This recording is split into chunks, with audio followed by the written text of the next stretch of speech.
ಶುಭೋದಯ, ಸುಪ್ರಭಾತ, ಶುಭ ಮುಂಜಾನೆ ಪ್ರೀತಿಯ ವಿದ್ಯಾರ್ಥಿಗಳೇ, ತಮ್ಮೆಲ್ಲರಿಗೂ ಆತ್ಮೀಯ ಆದರದ ಸ್ವಾಗತ. ನಾನು ನಿಮ್ಮ ಮನೆ ಮೇಷ್ಟ್ರು ಚಂದ್ರಶೇಖರ. ಈಗ ನಾನು ಈ ಹಿಂದೆ ಉಪಮಾಲಂಕಾರದ ಬಗ್ಗೆ ವಿಶ್ಲೇಷಣೆಯನ್ನು ಮಾಡಿದ್ದೆ. ವಿದ್ಯಾರ್ಥಿಗಳೇ, ದಯವಿಟ್ಟು ನೀವು ಅದನ್ನು ನೋಡಿಲ್ಲ ಅಂತಂದರೆ ಅದನ್ನು ಕೂಡ ನೋಡಿದರೆ ಖಂಡಿತವಾಗಿಯೂ ತಮಗೆ ಉಪಯೋಗ ಆಗ್ತದೆ. ಇವತ್ತು ನಾನು ರೂಪಕ ಅಲಂಕಾರ ಇದರ ಬಗ್ಗೆ ವಿಶ್ಲೇಷಣೆಯನ್ನು ಮಾಡ್ತಾ ಇದ್ದೇನೆ. ಇದು 7ನೇ ತರಗತಿಯಿಂದ 10ನೇ ತರಗತಿ ವಿದ್ಯಾರ್ಥಿಗಳಿಗೆ ಮತ್ತು ಸ್ಪರ್ಧಾತ್ಮಕ ಪರೀಕ್ಷೆ ಅಂದರೆ FDA ಇರ್ಬೋದು, SDA, UDA, PSI ಇಂತಹ ಪರೀಕ್ಷೆಗಳು ಬರೀತಕ್ಕಂಥ ಅಭ್ಯರ್ಥಿಗಳಿಗೆ ಇದು ಖಂಡಿತವಾಗಿಯೂ ಉಪಯುಕ್ತವಾದದ್ದು. ಈಗ ರೂಪಕ ಅಲಂಕಾರದ ಬಗ್ಗೆ ನಾನು ಈಗಾಗಲೇ ಹೇಳಿದ್ದೇನೆ.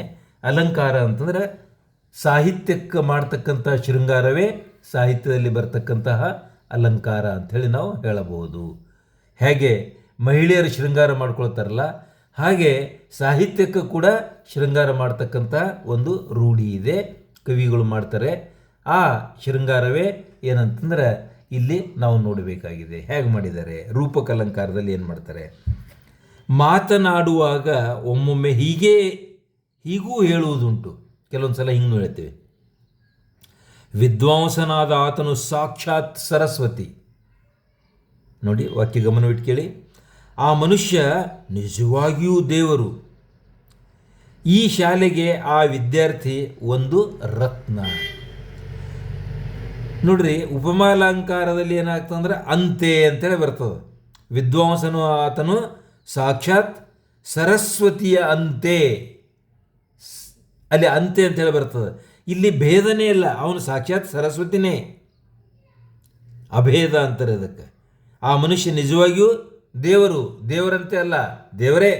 ಆ ಮನುಷ್ಯ ನಿಜವಾಗಿಯೂ ದೇವರು.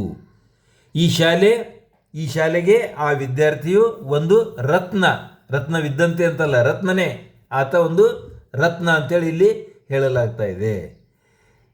ಅದಕ್ಕೆ ಇಲ್ಲಿ ನೋಡಿ ಏನು ಹೇಳ್ತಾರೆ ಅಂತಂದ್ರೆ, ಮೊದಲನೆಯ ವಾಕ್ಯ, ಅದನ್ನೇ ವಿಶ್ಲೇಷಣೆಯಲ್ಲಿ ನೋಡೋಣ ನಾವು. ಮೊದಲನೆಯ ವಾಕ್ಯ, ವಿದ್ವಾಂಸನು ಸಾಕ್ಷಾತ್ ಸರಸ್ವತಿಯು ಒಂದೇ ಎಂದು ಭೇದವಿಲ್ಲದೆ ಹೇಳಲಾಗಿದೆ.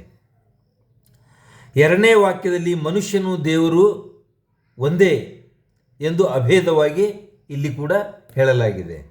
ಮೂರನೇ ವಾಕ್ಯದಲ್ಲಿ ಕೂಡ ವಿದ್ಯಾರ್ಥಿ ಮತ್ತು ರತ್ನ ಒಂದೇ ಎಂದು ಹೇಳಲಾಗಿದೆ. ಅಂದರೆ ಈ ಮೂರೂ ಉದಾಹರಣೆಗಳನ್ನು ನಾವು ತೆಗೆದುಕೊಂಡಾಗ ಹೋಲಿಸಿಕೊಳ್ಳತಕ್ಕಂತಹ ವಸ್ತು, ಹೋಲಿಕೆ ಮಾಡತಕ್ಕಂಥ ವಸ್ತು ಎರಡೂ ಒಂದೇ ಇವೆ. ಅಂದರೆ ಉಪಮಾನ ಮತ್ತು ಉಪಮೇಯ ಅಭೇದವಾಗಿವೆ.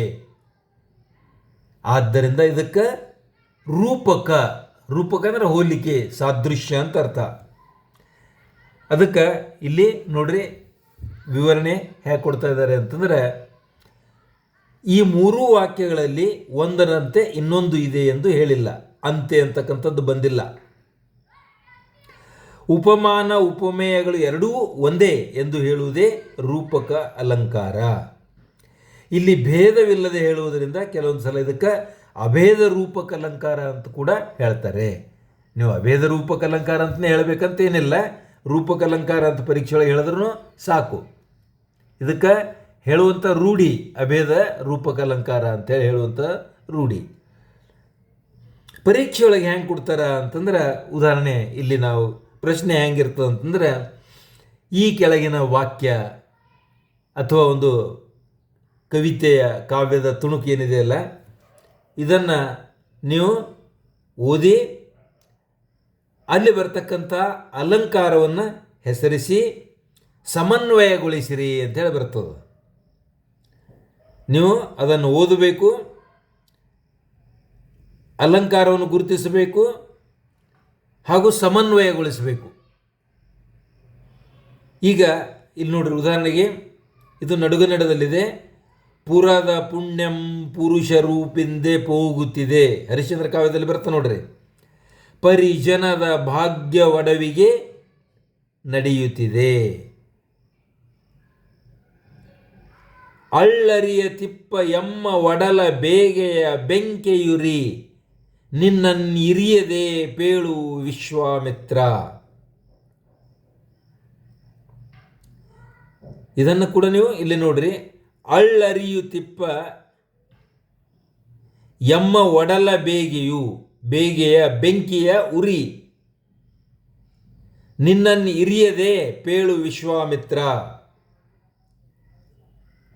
ಅಂದ್ರೆ ಇಲ್ಲಿ ಏನಾಗಿದೆ ಅಂತಂದ್ರೆ, ಹಸಿವಿನಿಂದ ಕಂಗಾಲಾಗಿರ್ತಕ್ಕಂಥವ್ರು ವಿಶ್ವಾಮಿತ್ರನಲ್ಲಿ ಹಸಿವೆಯಾಗಿದೆ ಅನ್ನೋದಕ್ಕೆ, ಅದು ಅಲ್ಲದೆ ನಿನಗೆ ನೋವು ಉಂಟು ಮಾಡಲಾರದೆ ಹೋಗ್ತದ ನಮ್ಮ ಹಸಿವು ಅಂತಕ್ಕಂಥ ಮಾತಿಲ್ಲಿ ಬರ್ತದೆ. ನಾನು ಪೂರ್ಣ ಕಥೆಗೆ ಹೋಗೋದಿಲ್ಲ. ಈಗ ಇಲ್ಲಿ ಒಡಲ ಬೇಗೆ ಅಂದರೆ ಹಸಿವು ನೋಡ್ರಿ. ಅಳ್ಳಿರಿಯುತಿಪ್ಪ ಎಮ್ಮ ನಮ್ಮ ಒಡಲ ಬೇಗೆ, ಹೊಟ್ಟೆ ನೋವು ಅರ್ಥಾತ್ ಹಸಿವು, ನಮ್ಮ ಹೊಟ್ಟೆಗಿರ್ತಕ್ಕಂತಹ ನೋವು ಹಸಿವು. ಎಮ್ಮ ಒಡಲ ಬೇಗೆಯ ಬೆಂಕಿಯ ಉರಿ. ನೋಡ್ರಿ, ಇಲ್ಲಿ ಹಸಿವು ಮತ್ತು ಬೆಂಕಿ ಉರಿ ಒಂದೇ ಇದೆ, ಅಭೇದವಾಗಿದೆ. ನಿನ್ನನ್ನು ಇರಿಯದೆ ಪೇಳು ವಿಶ್ವಾಮಿತ್ರ, ನಿನಗೆ ಇರಿಯಲಾರದೇನು, ನಿನಗೆ ನೋವು ಉಂಟು ಮಾಡಲಾರದೇನು, ನಿನಗೆ ತೊಂದರೆ ಕೊಡಲಾರದೇನು, ಹೇಳು ವಿಶ್ವಾಮಿತ್ರ ಅಂತ ಹೇಳ್ತಾ ಇದ್ದಾರೆ.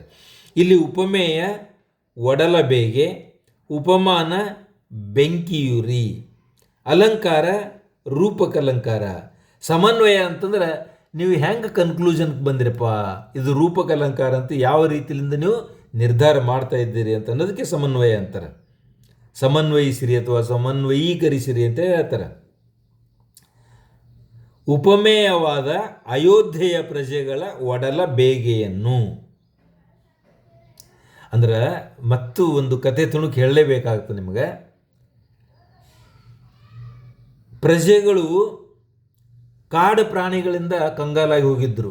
ಅವು ಬಂದು ಈ ರೈತರು ಮಾಡಿರ್ತಕ್ಕಂಥ ಹೊಲದ ಬೆಳೆಗಳನ್ನೆಲ್ಲ ನಾಶಪಡಿಸಿ ಹೋಗ್ತಾ ಇದ್ದು. ಅದಕ್ಕೆ ಆ ರೈತರೆಲ್ಲ ಸೇರಿಕೊಂಡು, ಪ್ರಜಾ ರೈತರೆಲ್ಲ ಸೇರಿಕೊಂಡು ಹರಿಶ್ಚಂದ್ರನಲ್ಲಿಗೆ ಬಂದು, ಅಪ್ಪ ದೊರೆ ನಮಗೆ ರಕ್ಷಣೆ ನೀಡು ಆ ಪ್ರಾಣಿಗಳಿಂದ ಅಂತ ಹೇಳಿದಾಗ ಆತನು ಬೇಟೆ ಆಡಲಿಕ್ಕೆ ಹೋಗಬೇಕಾಗ್ತದೆ. ನಮ್ಮ ಈ ಹಸಿವು ಅಂತಕ್ಕಂಥದ್ದು ಬೆಂಕಿಯ ಉರಿದಂಗೆ ಉರಿತಾ ಇದೆ, ಇದನ್ನು ನೀನು ನೀಗಿಸಬೇಕು. ನೀಗಿಸಲಿಲ್ಲ ಅಂತಂದ್ರೆ ನಿನಗೆ ನೋವು ಉಂಟು ಮಾಡ್ತದೆ, ನಿನ್ನನ್ನು ಇರಿಯದೆ ಅಂತಕ್ಕಂಥದ್ದು ಇಲ್ಲಿಯ ಅರ್ಥ.